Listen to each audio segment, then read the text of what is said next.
और वो स्वर्णिम घड़ी ഫ്ലാഗ് ഓഫ് ചടങ്ങിലേക്ക് जबकि भारत के यशस्वी माननीय प्रधानमंत्री जी के द्वारा हरी झंडी दिखाकर बनारस से 4 नई वंदे भारत एक्सप्रेस बनारस खजुराहो, एर्नाकुलम बेंगलुरु, फिरोजपुर से दिल्ली और लखनऊ से सहारन वंदे भारत एक्सप्रेस ट्रेन सेवाओं का एक साथ शुभारंभ किया गया है। आइए जोरदार तालियों के माध्यम से इन सौभाग्यशाली क्षणों का स्वागत अभिनंदन करें। भारत माता की। അങ്ങനെ വന്ദേ ഭാരത് ട്രെയിൻ യാത്ര പുറപ്പെട്ടിരിക്കുന്നു.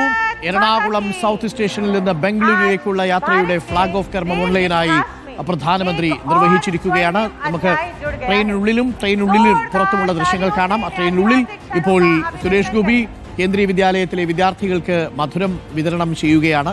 അതിന്റെ തത്സമയ ദൃശ്യങ്ങളാണ് പ്രേക്ഷകർ കാണുന്നത്. അർജുൻ, ഒരു ചോക്ലേറ്റ് സുരേഷ് ഗോപിയുടെ കയ്യിൽ നിന്ന് വാങ്ങി വെച്ചോളൂ.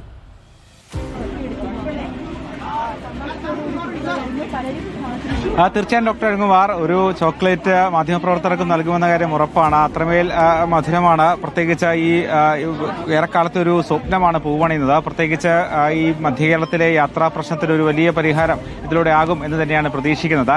അതുകൊണ്ട് തന്നെയാണ് ഇത്തരത്തിൽ ഈ ഏറെക്കാലത്തെ കാത്തിരിപ്പിന് ശേഷം കൊച്ചി ബംഗളൂരു വന്ദേ ഭാരത് ട്രെയിനിന്റെ തുടക്കമാണ് ഇപ്പോൾ കാണുന്നത്. ഇപ്പോൾ പ്രധാനമന്ത്രി ഓൺലൈനായി ഫ്ളാഗ് ഓഫ് കർമ്മം നിർവഹിച്ചു കഴിഞ്ഞു. കേന്ദ്ര മന്ത്രി സുരേഷ് ഗോപി ഈ ട്രെയിനിൽ യാത്ര ചെയ്യുന്നുണ്ട്. വിദ്യാർത്ഥികൾക്കൊക്കെ മധുരം നൽകി അവർക്കൊപ്പം ഈ ആഘോഷം പങ്കുവെച്ചുകൊണ്ട് അദ്ദേഹം ഓരോ ബോഗികളിലേക്കും നടന്നു നീങ്ങുകയാണ്. അത്തരത്തിൽ 8 ബോഗികളുണ്ട്. 8 ബോഗികളിലെ ഏതാണ്ട് 600-ലധികം യാത്രക്കാർക്ക് യാത്ര ചെയ്യാൻ കഴിയും. എന്തായാലും വിദ്യാർത്ഥികളൊക്കെ തന്നെ കാണാം. ഇത്തരത്തിൽ ഫ്ളാഗുമൊക്കെ എത്തനെയായി അവർ വലിയ ആഘോഷത്തോടുകൂടിയാണ് ഈ ഫ്ളാഗ് ഓഫ് ചടങ്ങിനെ വരവേറ്റത്. കേന്ദ്രമന്ത്രിമാരായ ജോർജ് കുര്യൻ, സുരേഷ് ഗോപി, ഗവർണർ, അതോടൊപ്പം തന്നെ BJP സംസ്ഥാന അധ്യക്ഷൻ അടക്കമുള്ളവർ ഈ പരിപാടിയിൽ പങ്കെടുക്കുന്നുണ്ട്. തൃശ്ശൂരിലൊക്കെ തന്നെ ഈ വന്ദേ ഭാരതിന്റെ ആദ്യ യാത്രക്ക് ഇന്ന് സ്വീകരണം ഏർപ്പെടുത്തിയിട്ടുണ്ട്. കേന്ദ്രമന്ത്രി സുരേഷ് ഗോപി എറണാകുളം സൗത്ത് സ്റ്റേഷനിൽ ആരംഭിച്ച യാത്ര തൃശ്ശൂർ വരെ തുടരുമെന്നാണ് അറിയിച്ചിട്ടുള്ളത്. അതിനുശേഷം പാലക്കാട്ടേക്ക് യാത്ര പോകും. അതിനുശേഷം പാലക്കാട് ഡിവിഷനായിരിക്കും തുടർന്നുള്ള യാത്രകളും മറ്റും ഇന്നത്തെ ദിവസത്തെ യാത്രകളും മറ്റും നിശ്ചയിക്കുന്നത്. അത്തരത്തിൽ എല്ലായിടത്തും സ്വീകരണ പരിപാടികളൊക്കെ തന്നെ ഒരുക്കിയിട്ടുണ്ട്. നമുക്ക് വിദ്യാർത്ഥികളൊക്കെ തന്നെ നിരവധി പേർ ഉണ്ട്. ആദ്യമായിട്ടാണോ? ആദ്യമായിട്ടാണ്. എങ്ങനെയുണ്ട്? നല്ലതാണ്.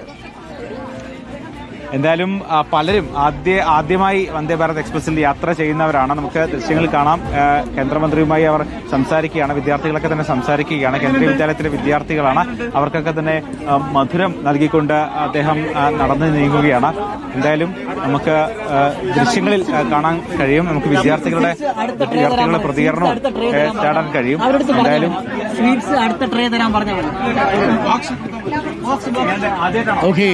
എന്തായാലും അർജുൻ സുരേഷ് ഗോപിയോട് പറഞ്ഞോളൂ, ഒരു ചോക്ലേറ്റ് റിപ്പോർട്ടർ സ്റ്റുഡിയോയിലേക്ക് കൊടുത്തുവിടാൻ ഒരു സ്വീറ്റ് ഇവിടെ ഒരാൾ കാത്തിരിപ്പുണ്ടെന്ന് പറഞ്ഞോളൂ സുരേഷ് ഗോപിയോട്. അപ്പോൾ നമുക്ക് ഒന്ന് ലേബിയിലേക്ക് കൂടി പോയിട്ട് വരാം. ലേബി, അപ്പൊ അങ്ങനെ തീവണ്ടി പുറപ്പെട്ടു. ലേബി അവിടെ ഒറ്റയ്ക്കായി ഇല്ലേ? അതെ, എന്നെ ഒറ്റയ്ക്കാക്കി ട്രെയിൻ ഇവിടുന്ന് കുതിച്ചു പാഞ്ഞു. ഏതായാലും ഒരുപാട് ബാംഗ്ലൂർ മലയാളികൾക്ക് വലിയ പ്രതീക്ഷ നൽകി, വലിയ സന്തോഷം നൽകിയാണ് ഈ ട്രെയിൻ ഇവിടുന്ന് ഇപ്പോൾ കുതിച്ചു പാഞ്ഞിരിക്കുന്നത്. പ്രധാനമന്ത്രി വാരണാസിയിൽ നിന്ന് വെർച്വലായി ഇത് ഫ്ലാഗ് ഓഫ് ചെയ്തതോടുകൂടി ഒരുപാട് പ്രതീക്ഷകൾക്കാണ് ഇപ്പോൾ ചിറക് വച്ചിരിക്കുന്നത്. സാധാരണ ബാംഗ്ലൂരിൽ നിന്നൊക്കെ വിദ്യാർത്ഥികൾ ധാരാളം ജോലിക്കാരുണ്ട്, IT ജീവനക്കാരുണ്ട്. ഇവർക്കൊക്കെ എപ്പോഴും കൂടുതലായി ഇവരെ ആശ്രയിക്കുന്നത് ദീർഘദൂര ബസ് സർവീസിനെയാണ്. അതിനൊക്കെ ആശ്വാസം പകർന്നുകൊണ്ടാണ് ഇപ്പോൾ ഇവിടെ നിന്ന് ട്രെയിൻ കുതിച്ച് പാഞ്ഞിരിക്കുന്നത്. ഏതായാലും ഇവിടെ ഇപ്പോൾ ഇതിന്റെ ചടങ്ങുകളൊക്കെ ഇവിടെ ഒരു വശത്ത് പുരോഗമിക്കുകയാണ്. ഈ റെയിൽവേ ട്രാക്കിൽ തന്നെ പ്ലാറ്റ്ഫോം 1 തയ്യാറാക്കിയ വേദിയിലാണ് ഇപ്പോൾ ബാക്കി എല്ലാവരും ഉള്ളത്. ഇവിടെ നിന്നാണ് ആദ്യം സംസാരിച്ചിട്ട് സുരേഷ് ഗോപി വന്ദേ ഭാരതിലേക്ക് പോയത്. ഇപ്പോഴും ഇവിടെ ചടങ്ങ് പുരോഗമിച്ചുകൊണ്ടിരിക്കുകയാണ്. അവിടെ ഒന്നാമത്തെ പ്ലാറ്റ്ഫോമിലുള്ള കഫറ്റീരിയയിൽ നിന്നൊരു ചായയൊക്കെ കുടിച്ച് ഒന്ന് റിലാക്സ് ചെയ്ത് ഓഫീസിലേക്ക് വന്നോളൂ. പ്രധാനപ്പെട്ട ചില വാർത്തകൾ വരുന്നുണ്ട് കൊച്ചിയിൽ നിന്ന്. Thank you ലേബി. അപ്പോൾ ലേബിയാണ് നമുക്കൊപ്പം ചേർന്നത്.